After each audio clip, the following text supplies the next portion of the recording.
这是上期视频换下来的3代机铝合金外壳整套，带这个改好的板，包括这个。需要的联系我啊，这个贱卖啊，给这位朋友回点血，几十块钱就可以拿到。上个视频看着是不是改装非常简单？其实有点麻烦啊。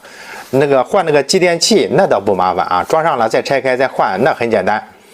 关键是有个问题，什么问题呢？我把这壳子所有的都装上去了，然后带这个负载就是加热管2700瓦啥都试了，都正常。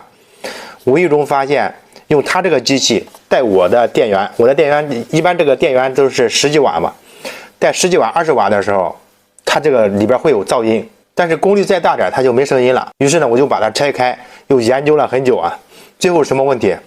开关变压器问题。最后我又问了这个立规码，立规码说是的，这个变压器有一部分是这样的，这不是问题。咱们看一下，你看现在是20瓦的时候，这声音，听，这哪儿发出来声音？然后功率再大点，你看30瓦它就没了，立马就没声了。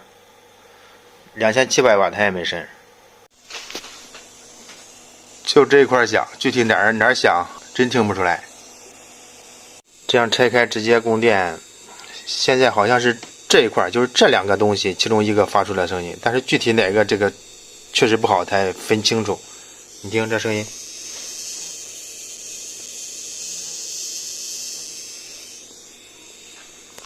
现在没声音了，或者是不仔细听的话根本听不出来，这就正常了。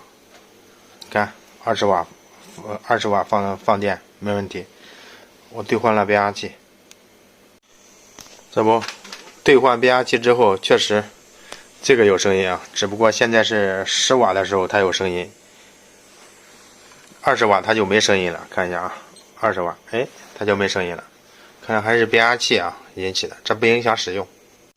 这个是响的，这个是不响的，这样看着这个比较蓬松，但是这个骨架也不一样。你看这儿有个塑料，这儿没塑料。